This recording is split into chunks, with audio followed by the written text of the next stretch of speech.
Something happened behind closed doors at the White House that barely anyone is talking about. And what makes this absolutely stunning is that two men walked into a room together, and when they came back out, one of them completely misrepresented what took place.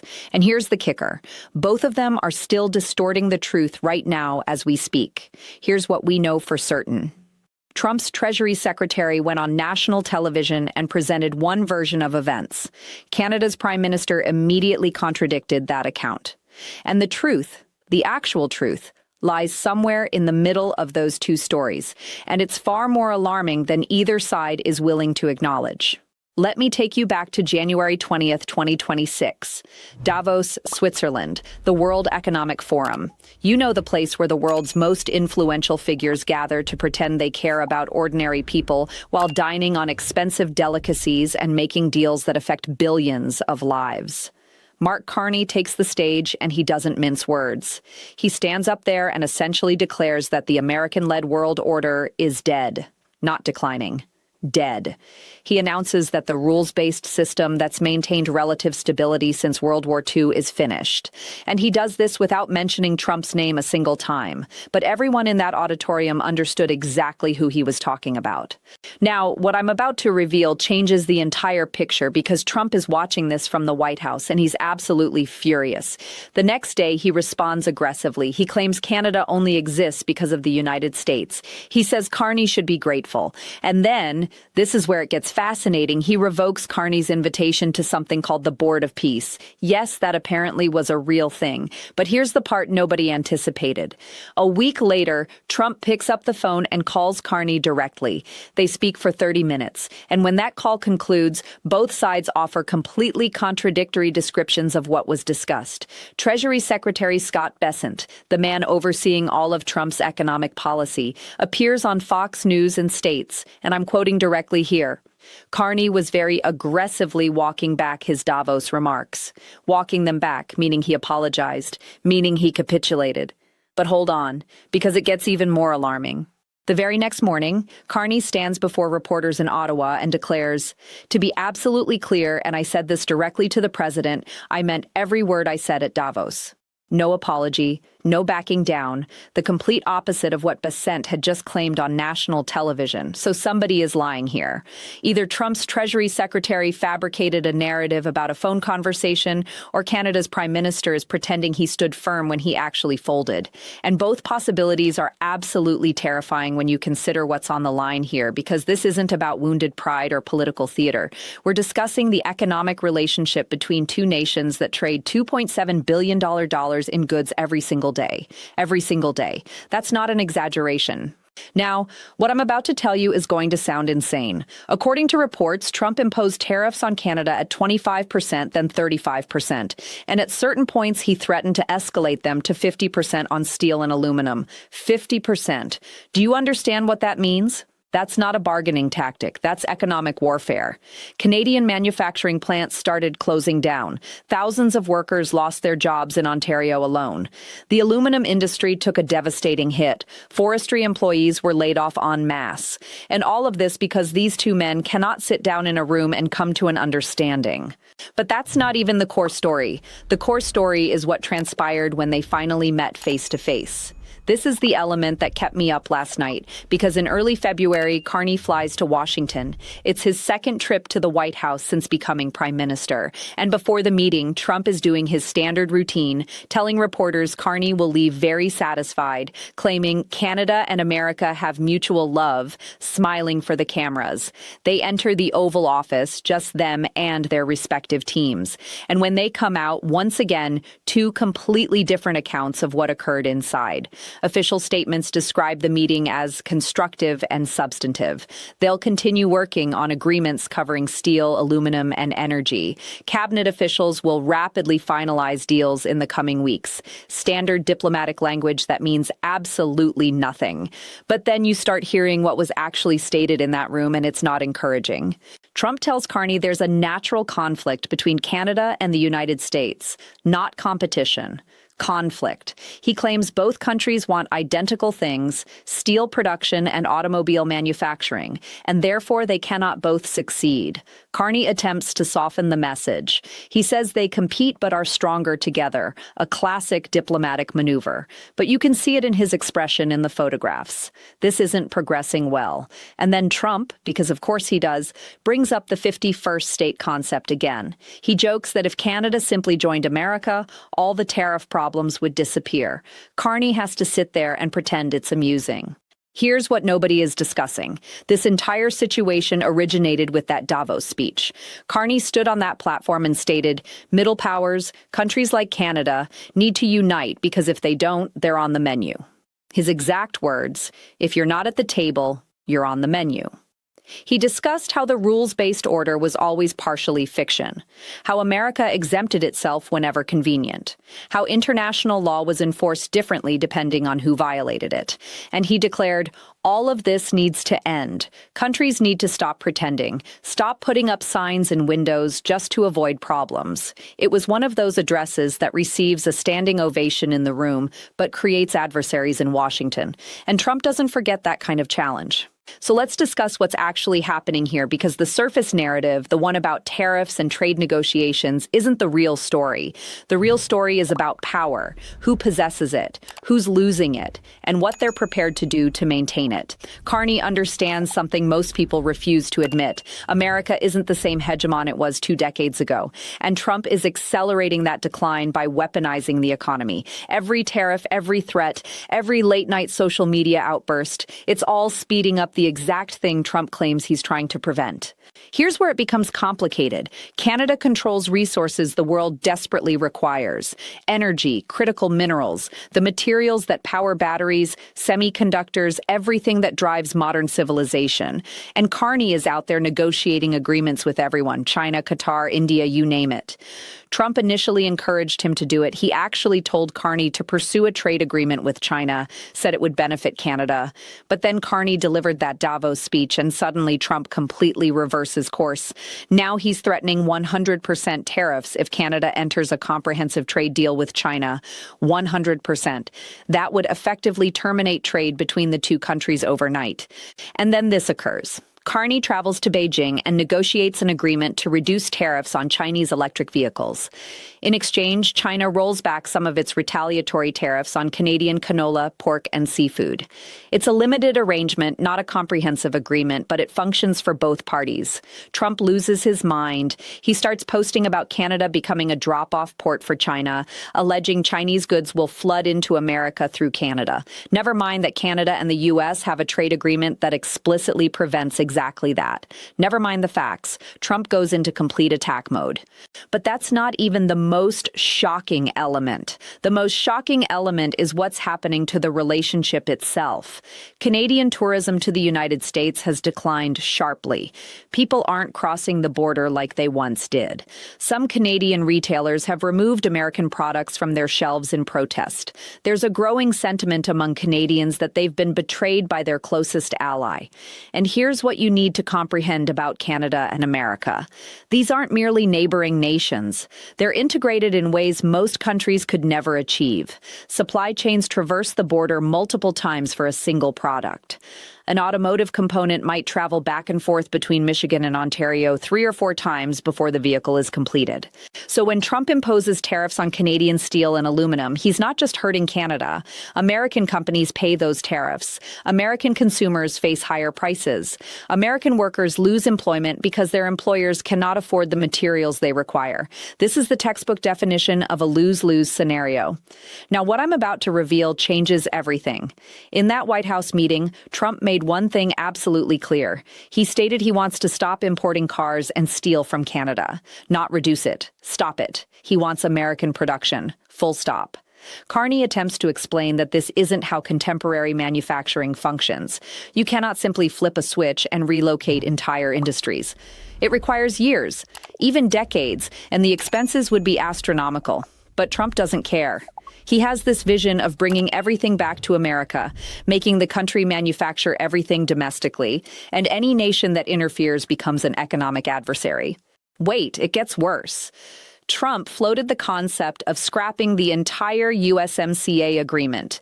That's the trade deal between the U.S., Canada, and Mexico that he negotiated during his first term, his signature trade achievement, and now he's discussing abandoning it in favor of separate agreements with each country. Do you know why? Because bilateral deals give him more leverage. When Canada and Mexico negotiate together under USMCA, they're stronger. They can coordinate and resist. But if Trump separates them and negotiates individually, he can play them against each other. It's classic authoritarian strategy: divide and conquer. But here's what nobody is addressing. Carney isn't backing down. Despite what Bessent claimed on Fox News, despite the tariffs and threats, Carney is constructing what he calls strategic autonomy, and that directly challenges American dominance. He's signing trade agreements across 4 continents, 12 new deals in 6 months. That's unprecedented for Canada. And every single one of those agreements transmits a message to Washington. We don't need you as much as you believe. Sources now confirm that Carney communicated all of this during their phone call. He laid it out explicitly, stated Canada understands the world has transformed and Canada is adapting accordingly. And that's likely what triggered Bessent's assertion that Carney was walking back his remarks. Because from Trump's perspective, any acknowledgement that America still matters counts as a retreat. He doesn't comprehend nuance. You're either completely with him or entirely against him. This is the part that terrifies me. We're witnessing the unraveling of one of the most successful alliances in modern history. Canada and America have been partners for over a century. They fought wars together, built the world's longest undefended border, created the most integrated economy on Earth, and it's collapsing over ego and miscommunication. Documents reveal that during the White House meeting, Carney offered $1 trillion in Canadian investment in the United States over the next 5 years. $1 trillion. Money for infrastructure, manufacturing, jobs in American communities. Trump's response: he wants guarantees first. He wants the trade agreement settled before any investment flows. He's holding the relationship hostage for better terms. And Carney is sitting there thinking, I just offered you $1 trillion and you're still discussing tariffs. The latest information indicates that after the meeting, officials remained in Washington to continue negotiations. Carney even had dinner with Vice President J.D. Vance. They're attempting to break through on steel, aluminum, and energy specifically. But nobody is optimistic because Trump isn't interested in incremental progress. He wants total victory. And total victory over Canada means destroying the partnership that made both countries prosperous. Here's what I cannot stop thinking about. Trump keeps calling this a natural conflict, as if it's inevitable that Canada and America fight over resources and manufacturing. But it's not natural at all. It's manufactured. Trump created this conflict by choosing to view Canada as a rival instead of a partner. So we need to return to the moment when everything actually fractured, because I've told you about the Davos speech and the White House meeting, but something else occurred that transforms how you perceive all of this. The phone call. The one where Bessent claims Carney backed down and Carney claims he didn't. I want you to truly understand what that signifies. Think about it.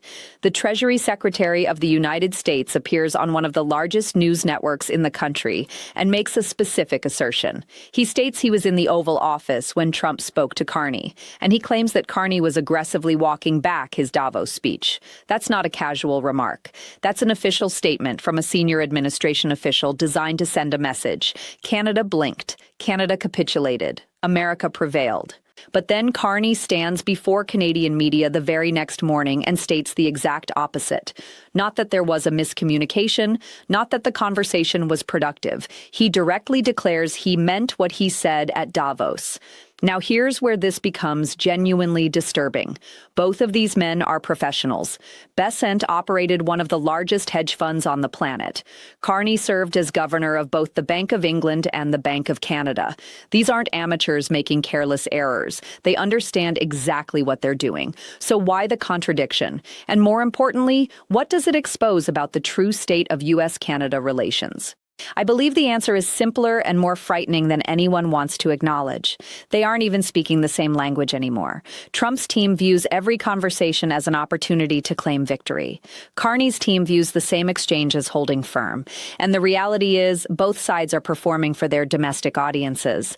Bessent needs to tell Trump's base that Canada was put in its place. Carney needs to tell Canadians he didn't bow to American pressure.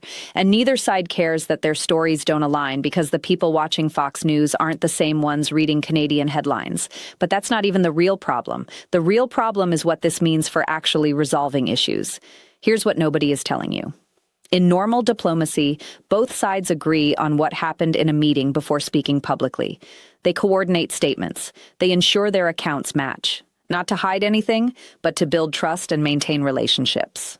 But Trump doesn't operate that way. He'll state one thing privately and then rewrite the narrative publicly if it makes him appear stronger. And Carney has learned he cannot trust that anything said in the Oval Office will remain there or be accurately characterized later. So now you have two countries that cannot even agree on what they agreed to. How do you negotiate trade deals like that? How do you build a security partnership when you cannot rely on the other side's word? Officials now indicate the focus of the White House meeting was finding concrete progress on trade in steel, aluminum, and energy. Trump and Carney directed their teams to rapidly finalize agreements in those areas. But rapidly finalize agreements is diplomatic code for, we didn't settle anything, so we're passing it to staff, and everyone understands it. And then this happened. Trump began discussing the upcoming USMCA review. The trade agreement is scheduled for review in July 2026. And instead of stating they'll work together to improve it, Trump is floating the idea of letting it expire. Letting it expire. The deal that governs hundreds of billions of dollars in trade annually, employs millions of people on both sides of the border, took years to negotiate, and was intended to give businesses certainty. Trump treats it like it's nothing, like he can walk away and strike something superior on the fly. Carney's response? He accelerates diversification. Those 12 trade deals I mentioned, that's Plan B. That's Canada preparing for a world where America is no longer a dependable partner. But here's the twist you didn't anticipate. Some of Trump's own advisors are panicking over this because they understand Canada isn't Mexico. Canada isn't even China. Canada is America's largest supplier of oil. 60% of U.S. crude oil imports originate from Canada. 85% of U.S. electricity imports come from Canada. You cannot replace that overnight. If Trump pushes Canada away, American energy prices skyrocket. Power grids in northern states become unstable. Refineries constructed specifically for Canadian crude would require massive retooling, and all of that costs money, enormous amounts of money, money American companies and consumers would have to pay. So you end up with Trump threatening to demolish the relationship for political gain, while policy experts around him attempt to prevent an economic catastrophe. Reports indicate that during the White House meeting, Trump did what he always does. He dominated the discussion, jumping from government shutdowns to California's high-speed rail project to Gaza. Classic Trump, bouncing from topic to topic without resolving anything. Carney, known for conducting tight, efficient meetings, simply sat and listened. Because what else can you do? You don't tell the President of the United States to stay on topic. And meanwhile, the real issues, tariffs, trade, border security, barely receive meaningful attention. It's all surface level, all performance for the cameras. Wait, it gets worse. Trump made 30 references to Canada becoming the 51st state during this period. 30. Sometimes joking, sometimes sounding half serious. And every single one undermines Carney at home because there are Canadians who genuinely worry about this. Not annexation, but economic absorption. Canada becoming so dependent on the U.S. that it effectively loses sovereignty. Trump playing with that fear, even as a joke, is psychological warfare. It's a reminder that America is bigger, stronger, and could theoretically take what it wants. Carney has to keep pushing back, keep stating Canada will never be for sale, keep asserting independence. But every time he does, it reinforces the imbalance. This is the part that kept me up last night. What we're witnessing is the collapse of the assumption that shared values and interests automatically mean alliance. For 70 years, Canada and America operated as natural partners. Democracy, free markets, NATO, the entire Western alliance framework. But Trump's presidency has demonstrated that none of that matters if one leader decides it doesn't. He can threaten allies, praise dictators, break agreements, and shift policy based on whatever he watched on television that morning. And once trust is broken, it doesn't magically return when someone else gets elected. Carney is building those alternative trade relationships because he knows even if Trump loses in 2028, Trumpism isn't disappearing. The next Republican president could do the same, or the one after that. So let me tell you where this is heading, because the frightening part isn't what's already occurred. The frightening part is what comes next. The USMCA review begins in July. That's less than 6 months away. And heading into those discussions, Canada and the United States aren't even aligned on what their current relationship is, let alone where it's going. Trump will demand better terms for American agriculture, lower tariffs on U.S. goods entering Canada, maybe changes to dispute resolution that make it easier for America to prevail. Carney will push for certainty, an end to sectoral tariffs, protection from Trump's unpredictable policy swings, and guarantees that rules won't change every time Trump gets angry, and neither side will obtain everything they want. Here's what's really likely to happen. Negotiations will drag on for months, maybe beyond the July deadline. There will be dramatic moments when talks seem to collapse. There will be last-minute saves where both sides declare victory. And in the end, they'll probably extend the agreement with minor adjustments. Both sides will claim they won because the alternative, actually ending USMCA, is too economically destructive to seriously pursue. But here's the thing, even if they save the deal, the damage is already done. Canadian businesses are already looking elsewhere. They're exploring Europe, Asia, building supply chains that don't depend on stable U.S. relations because they've learned those relations aren't stable anymore. And once that shift starts, it's extraordinarily difficult to undo.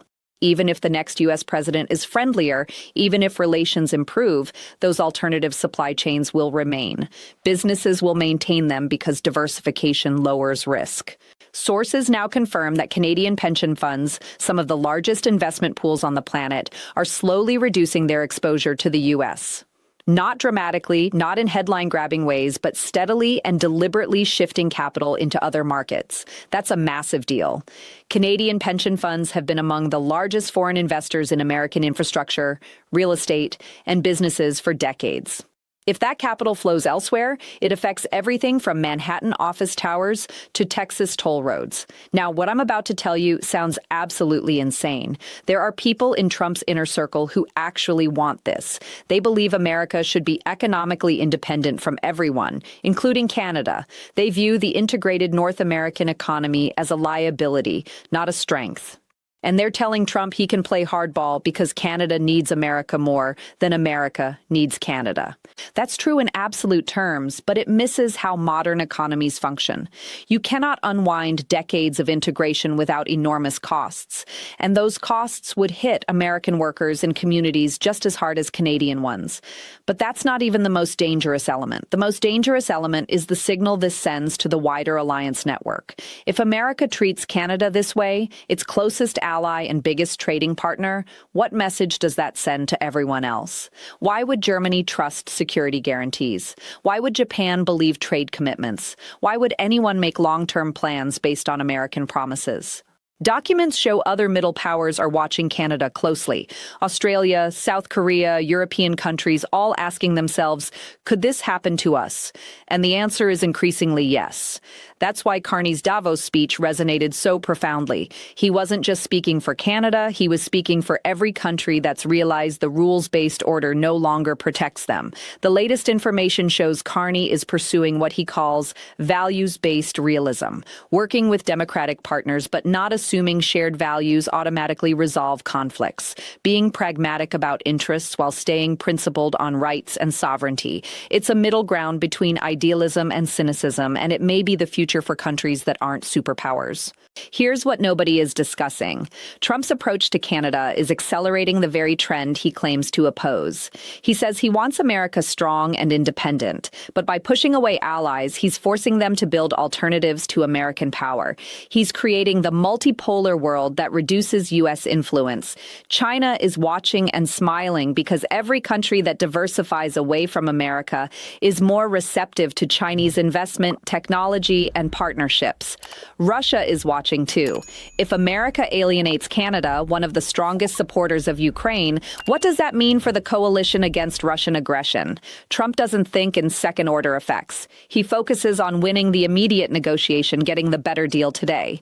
But international relations aren't a series of isolated deals. They're a web of relationships that shape each other. Officials now state both countries are preparing for multiple outcomes. Best case, they muddle through the USMCA review and reach a new balance. Worst case, the agreement collapses and they rebuild trade from scratch. And there are scenarios in between, partial deals sector by sector, different timelines for different issues, a lot of uncertainty that makes business planning nearly impossible. Wait, it gets worse. There's discussion of Trump using the USMCA review to push the 51st state concept more seriously.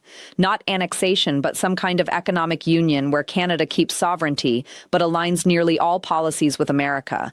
It's never going to happen, but the fact it's even being discussed demonstrates how far the relationship has deteriorated. Carney has had to spend political capital at home defending his strategy. The opposition is attacking him for being too soft on Trump, for not retaliating harder, for still trying to negotiate instead of walking away.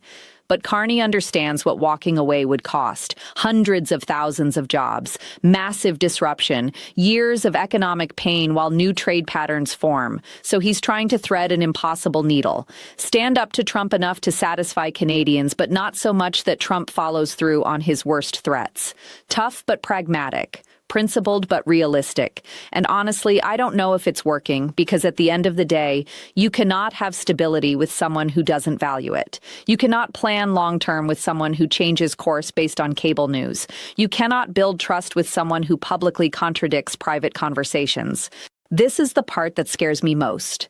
We're watching the collapse of assumptions that have guided international relations for generations, that allies stick together, that shared interests lead to cooperation, that economic integration promotes peace. All of those ideas are being tested right now in real time with real consequences.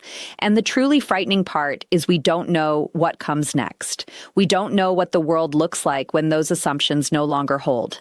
Carney is betting that middle powers can band together and build their own order, their own rules, their own partnerships that don't rely on American leadership.